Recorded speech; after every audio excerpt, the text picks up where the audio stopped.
स्वागत है दोस्तों आप सभी का आपके अपने YouTube channel SS life time guide में जो डिस्कस करने वाले हैं क्लास 11th का चैप्टर नंबर 1। देखिए भौतिकी विज्ञान का चैप्टर नंबर 1 है भौतिकी जगत यानी कि फिजिकल वर्ल्ड। आज मैं इस टॉपिक को कवर करने वाले हैं। अगर आप चैनल पर नए तो चैनल को जरूर सब्सक्राइब करिएगा, वीडियो उपयोगी लगे तो दोस्तों में भी शेयर करिएगा। इसकी कुछ बेसिक्स हैं उसको देखेंगे और उसके बाद न्यूमेरिकल्स भी देखेंगे। तो चलिए स्टार्ट करते हैं।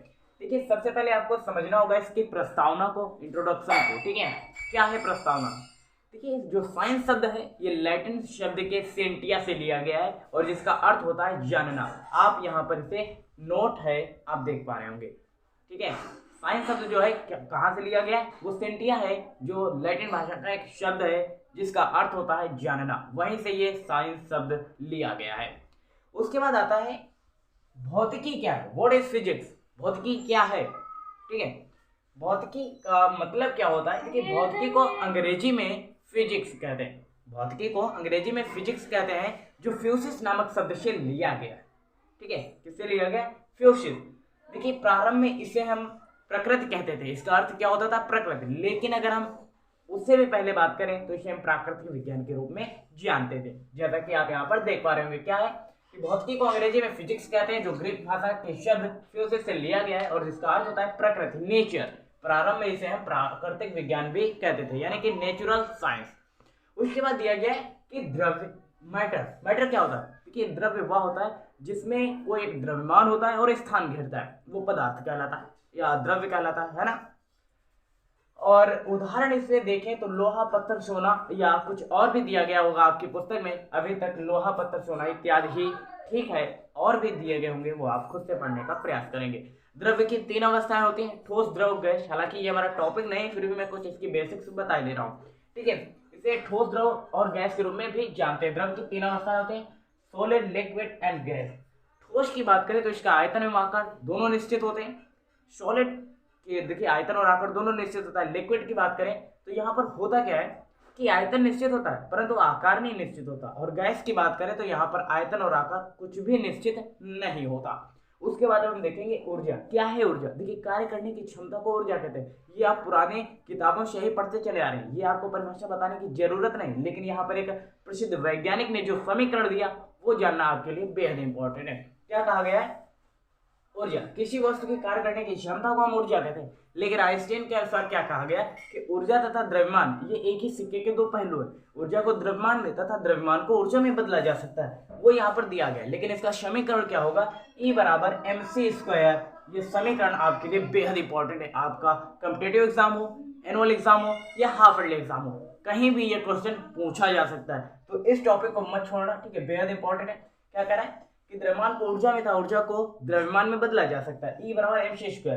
E का मतलब होता है एनर्जी, ऊर्जा। ओके, M का मतलब होता है द्रव्यमान, है ना, किसी पिंड का द्रव्यमान कितना है या ठीक है। और C होता है जहां पर निर्वात में प्रकाश की चाल, और निर्वात में प्रकाश की चाल कितनी होती है? 3 लाख मीटर प्रति सेकेंड। ये आपको पहले से पता है। यहाँ तक अगर क्लियर है तो इसे नोट करिए, पढ़ने का प्रयास करिए। अब हम पढ़ेंगे आगे। ठीक है, चलिए नोट कर सकते हैं आप इसे।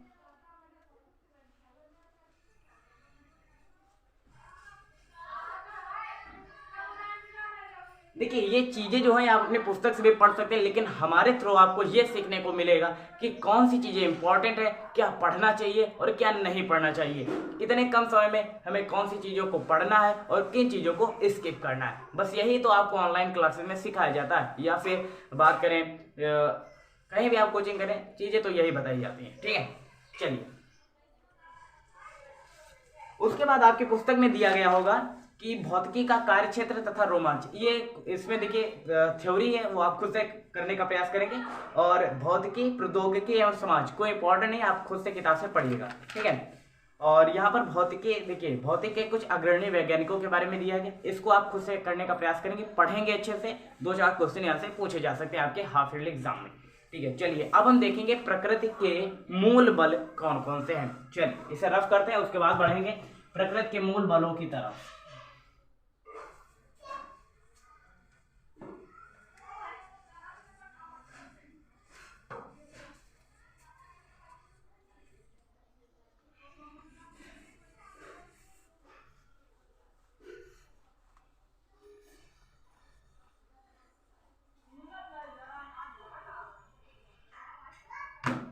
प्रकृति में मूल बल कौन कौन से हैं?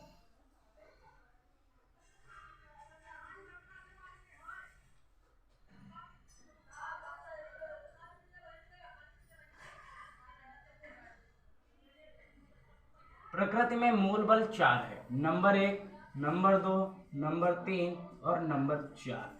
पहला मूल बल कौन है मुझे कमेंट करके बताइएगा। पहला मूल बल है गुरुत्वाकर्षण बल। कौन सा बल? गुरुत्वाकर्षण बल। ठीक है। उसके बाद क्या है? उसके बाद है विद्युत चुंबकीय बल। विद्युत चुंबकीय बल है ना। नाभिकीय, प्रबल नाभिकीय बल, प्रबल नाभिकीय बल और क्षीण नाभिकीय बल।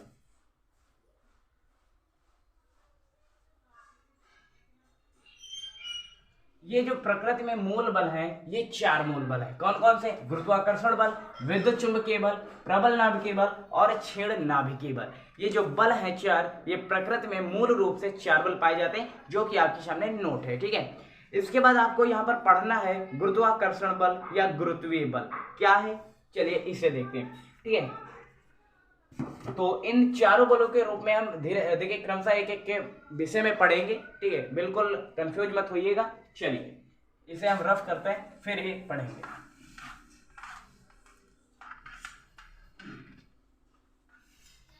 नंबर 1 आता है गुरुत्वाकर्षण बल, है ना। गुरुत्वाकर्षण बल क्या है?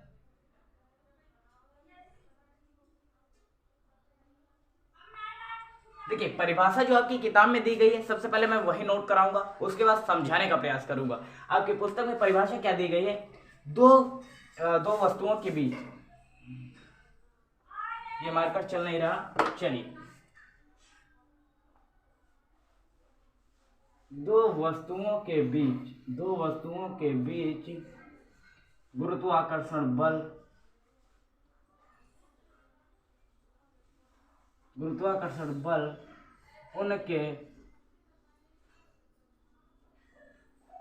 उनके द्रव्यमानों के गुणनफल तथा उनके गुणनफल के अनुक्रमानुपाती, द्रव्यमानों के गुणनफल के अनुक्रमानुपाती तथा बीच की दूरी के वर्ग के व्युत्क्रमानुपाती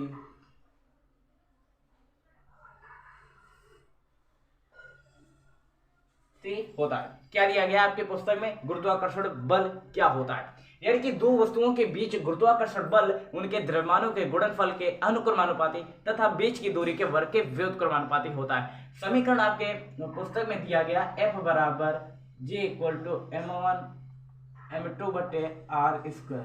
ये समीकरण दिया गया है। आपको ये परिभाषा पढ़ने के बाद ये समीकरण कुछ समझ में नहीं आ रहा होगा, मैं आपको समझाने का प्रयास करूंगा, समझने का आप भी प्रयास करेंगे। ठीक है। चलिए पहले इंक डाल लेते हैं इसमें, उसके बाद हम चीजों को क्लियर करेंगे। चलिए यहाँ पर क्या दिया गया है? दो वस्तुओं के बीच, यानी कि मैंने माना यहाँ पर एक वस्तु ये है और दूसरी वस्तु ये। आपको दिखाई दे रहा है या नहीं मुझे देखना है। चलिए आपको दिखाई दे रहा है। एक हमने पिंड माना ये और एक पिंड माना ये, या फिर एक वस्तु ये है और एक वस्तु ये। हमने इसका द्रव्यमान मान लिया होगा m1 और इसका द्रव्यमान माना m2। दोनों का द्रव्यमान अलग अलग होगा, तो इसका द्रव्यमान हमने माना m1 और इसका द्रव्यमान माना m2। ठीक है।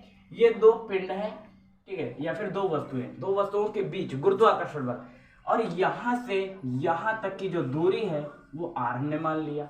ओके, यहां तक क्लियर है। अब कह रहा है उनके बीच गुरुत्वाकर्षण बल। अब इन पिंडों के बीच जो गुरुत्वाकर्षण बल है, ठीक है, गुरुत्वाकर्षण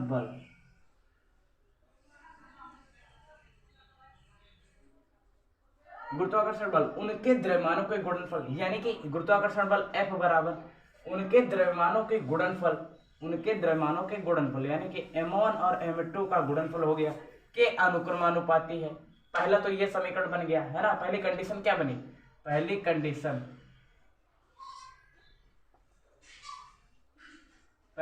क्या कह रहा है कि दो वस्तुओं के बीच गुरुत्वाकर्षण बल उनके द्रव्यमानों के गुणनफल के अनुक्रमानुपाती है, यानी कि F अनुक्रमानुपाती m1 into m2। Okay, दूसरा कह रहा है उनके बीच की दूरी के वर्ग के व्युत्क्रमानुपाती है, यानी कि यही गुरुत्वाकर्षण बल जो है ये r के वर्ग के व्युत्क्रमानुपाती है।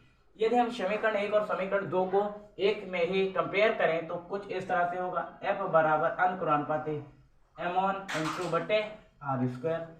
ठीक है, अगर हम इस चिन्ह को हटाएंगे अनुक्रमानुपाती का तो एक कांस्टेंट लगाएंगे जो होगा g m1 m2 बटे r स्क्वायर। यहाँ पर जो g है ये गुरुत्वाकर्षण नियतांक है। g क्या है? गुरुत्वाकर्षण नियतांक। गुरुत्वाकर्षण नियतांक है। जी क्या है? गुरुत्वाकर्षण नियतांक है। ये आपको पता होना चाहिए। इसकी वैल्यू क्या होती है? लगभग 6.67 × 10⁻⁻11। आई होप यही होगा, मुझे क्लियर नहीं याद आ रहा है। ठीक है, यही होती है 6.67 × 10⁻11। आई होप, ठीक है, आप चेक कर सकते हो। ठीक है, तो यही था ये समीकरण जो आपको यहाँ पर बताया गया था। क्या कह रहा था? दो वस्तुओं के बीच गुरुत्वाकर्षण बल, हमने एक पिंड माना m1 जिसका द्रव्यमान है और दूसरे का m2, इनके बीच की दूरी r है। और उसके बाद हम अगर इस कथन को समझेंगे तो ये सूत्र हमें मिल जाएगा। ठीक है, तो इसको नोट कर लीजिएगा और समझने का प्रयास करेंगे। बेहद इंपॉर्टेंट है ये क्वेश्चन आपके लिए, हाफ ईयरली हो या एनुअल एग्जाम हो या कॉम्पिटिटिव एग्जाम हो, कहीं भी ये पूछा जा सकता है। ठीक है, नोट करिएगा। उसके बाद बढ़ेंगे हम नेक्स्ट बल पर, और वो बल होगा हमारा विद्युत चुंबकीय बल, है ना। चलिए नोट करिए।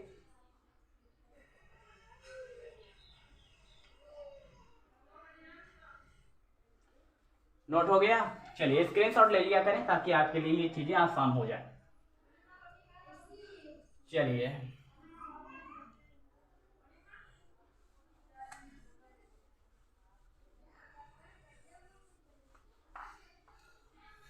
इसी कॉन्सेप्ट पर दूसरा भी है, वो भी इंपॉर्टेंट है। ठीक है, चलिए अब आता है विद्युत चुंबकीय बल, है ना।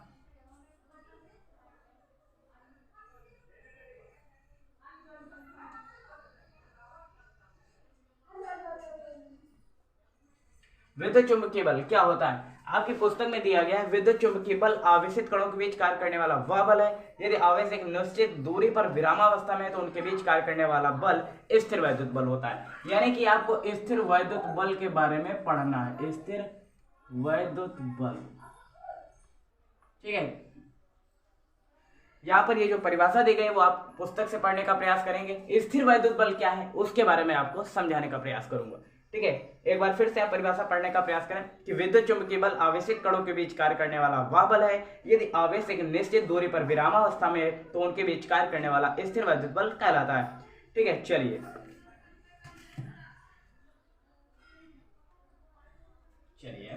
यहाँ पर विद्युत चुंबकीय बल है क्या, परिभाषा क्या दी गई है वो हम सबसे पहले देखेंगे।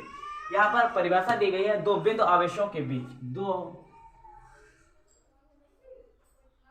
दो बिंदु आवेशों के बीच आकर्षण व एवं प्रतिकर्षण। आकर्षण और प्रतिकर्षण क्या दिया गया है देख लेते हैं। आकर्षण प्रतिकर्षण बल का परिमाण,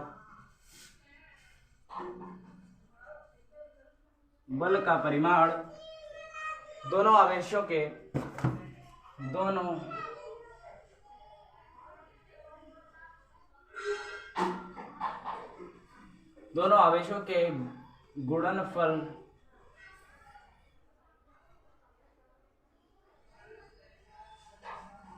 गुणनफल के अनुक्रमानुपाती तथा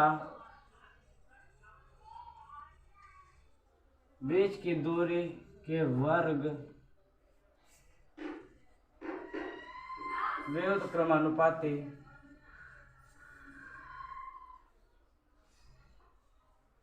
होता है। ठीक है, यहाँ पर समीकरण आपके लिए दिया गया F बराबर K Q1 Q2 बटे R स्क्वायर, ये समीकरण दिया गया है। ठीक है, लेकिन आपको यह समीकरण अभी समझ में नहीं आ रहा होगा, ये परिभाषा ही है जो समीकरण दिया गया है। क्या दिया गया है? देखिए विद्युत चुंबकीय बल क्या होता है, वो एक तरह से स्थिर वैद्युत बल ही होता है और स्थिर वैद्युत बल के बारे में हम पढ़ रहे हैं। अभी क्या कहा गया है यहाँ पर, दो बिंदु आवेशों के बीच आकर्षण एवं प्रतिकर्षण बल का परिमाण दोनों आवेशों के गुणनफल के अनुक्रमानुपाती तथा बीच की दूरी के वर्ग के व्युत्क्रमानुपाती होता है। यह समीकरण दिया गया F बराबर K into Q1 into Q2 बटे आर स्क्वायर। लेकिन आपको अभी तक कुछ क्लियर नहीं है, चलिए मैं आपको क्लियर कराने का प्रयास करूंगा। देखिए यहाँ पर मैंने माना एक ये बिंदु आवेश दिया गया और एक ये बिंदु आवेश दिया गया, इनके बीच की दूरी क्या होगी, हमने माना इनके बीच की दूरी r होगी। ये जो बिंदु आवेश है, कोई दो बिंदु आवेश कर रहा है तो इसका आवेश Q1 है और इसका आवेश Q2 है, और इनके बीच जो स्थिर वैद्युत बल होगा वो F होगा, यही आपको ज्ञात करना है। ठीक है, समीकरण में क्या कहा गया, दो बिंदु आवेशों के बीच आकर्षण एवं प्रतिकर्षण, कोई भी देखिए अगर ये समान आवेश होंगे तो इनके बीच प्रतिकर्षण होगा। ठीक है, समान आवेश यहाँ पर आपको समझना होगा, समान आवेश जो होते हैं एक दूसरे को प्रतिकर्षित करते हैं, यानी कि उनमें प्रतिकर्षण बल होता है। ठीक है, असमान आवेशों में आकर्षण बल होता है। ठीक है, आवेश कौन कौन से होते हैं ये आपको पता होना चाहिए। आवेश यहाँ पर आवेश दो प्रकार के होते हैं, धनावेश और ऋणावेश। ठीक है, इसी की भी हम बात कर रहे थे। आवेश कौन कौन से होते हैं, धनावेश और ऋणावेश, धनावेश पॉजिटिव एंड निगेटिव। ठीक है, उसके बाद अगर इसको समझेंगे, इस परिभाषा को समझेंगे, ये कथन क्या कह रहा है दो बिंदु आवेशों के बीच, यानी कि ये Q1 आवेश और Q2 आवेशों के बीच आकर्षण या प्रतिकर्षण बल। ठीक है, आकर्षण या प्रतिकर्षण बल का परिमाण दोनों आवेशों के गुणनफल, यानी कि दोनों आवेशों के गुणनफल Q1 और Q2 के अनुक्रमानुपाती, ये अनुक्रमानुपाती हो गया। ठीक है, उसके बाद फर्स्ट कंडीशन तो ये हो गई। ठीक है, उसके बाद कह रहा है तथा बीच की दूरी के वर्ग के व्युत्क्रमानुपाती होता है ना, दूसरी कंडीशन ये हो गई। इन दिनों को अगर हम एक ही में कंपेयर करें और समझने का प्रयास करें तो कुछ इस तरह से होगा, F proportional to Q1 Q2 बटे आर स्क्वायर। अगर हम इस कांस्टेंट को हटाएंगे तो यहाँ पर इस चिन्ह को हटाएंगे तो हमें एक यहाँ पर कांस्टेंट जोड़ना होगा जो होगा K। ठीक है, Q1 बटे Q2 बटे आर स्क्वायर। ठीक है, K जो है ये एक आवेश नियतांक है, और K की वैल्यू जो होती है वो होती है 1/1/4 पाई एप्सिलॉन नॉट, और इसकी वैल्यू होती है 9 × 10 की पावर 9। ठीक है, K की वैल्यू क्या होती है 9 × 10 की पावर 9 या फिर 1/4 पाई एप्सिलॉन नॉट। ओके, तो ये समीकरण कुछ यहाँ से निकल कर आया था। ठीक है, तो इन दोनों को समझना बहुत ही इंपॉर्टेंट है, स्थिर वैद्युत बल और जो अभी गुरुत्वाकर्षण बल था, ये दोनों बहुत ही इंपॉर्टेंट है। और जो दो बल दिए गए वो आप अपनी पुस्तक से पढ़ने का प्रयास करेंगे। वो बल इतने इंपॉर्टेंट नहीं जितने ये दो बल हैं, गुरुत्वाकर्षण बल और स्थिर वैद्युत बल। ये आपके हाफ ईयरली एग्जाम हो, एनुअल एग्जाम हो या कॉम्पिटिटिव एग्जाम हो, दोनों जगह पूछे जा सकते हैं। चलिए उसके बाद हम बढ़ेंगे आगे। यहाँ पर दिया गया है ऊर्जा संचरण, भौतिक नियमों की प्रकृति क्या है ये आप खुद से करने का प्रयास करेंगे। यहाँ पर कुछ परिभाषाएं दी गई हैं, उन्हें आपको पढ़ना होगा। क्या दिया गया, यांत्रिक ऊर्जा अर्थात गतिज ऊर्जा, स्थितिज ऊर्जा एक नियत ऊर्जा होती है। ठीक है, तो इस तरह से हमने इस चैप्टर को कवर कर लिया है और मिलते हैं ऐसे नेक्स्ट वीडियो में। तब तक के लिए जय हिंद, नमस्कार। और इसके बाद अब हम नेक्स्ट टॉपिक की तरफ बढ़ेंगे। तब तक के लिए जय हिंद, नमस्कार। देखते रहिए लाइफ टाइम, वीडियो उपयोगी और दोस्तों में भी शेयर करिएगा। Thank you for watching this video.